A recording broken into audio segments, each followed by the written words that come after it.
911, what's your emergency? Before crash test dummies, there were men. No roll cages, no seatbelts, just raw horsepower, open cockpits, and nerves of steel. In the early days of racing, speed wasn't measured in miles per hour. It was measured in funerals. But out of the fire came something unexpected: data. Every crash was a lesson.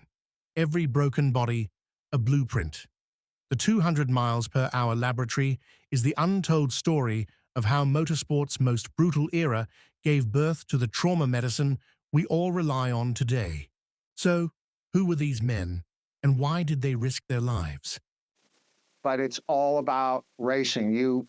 There's nothing in the world to you that matters more than going fast. Some guy had that when he would have a spear in his hand and he'd run full speed after a mammoth, and he would think to himself, can I just a second, just get a little bit closer to that giant mammoth so when I throw my spear, we'll all eat.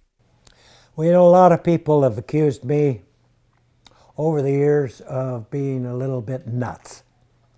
The thing that went through my mind was not fear of getting hurt, was fear of hurting someone else. So I think that if you have a survival determination, it takes away fear.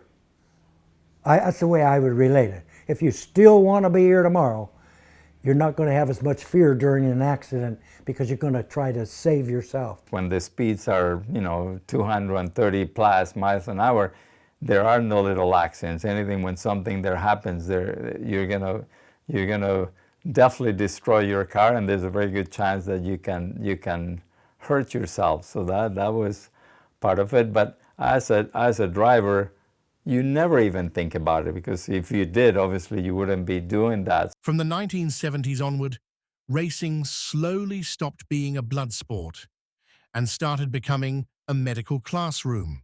Each crash became an experiment, each injury a case study.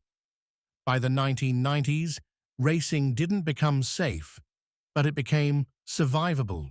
Today, most first responders unknowingly use techniques born from racing: extracting someone from a wreck, stabilizing their neck, controlling their bleeding. It all came from the track.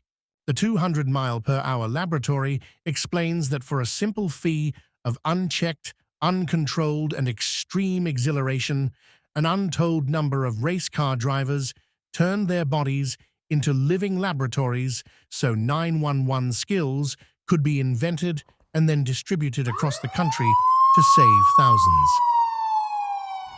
911, what's your emergency?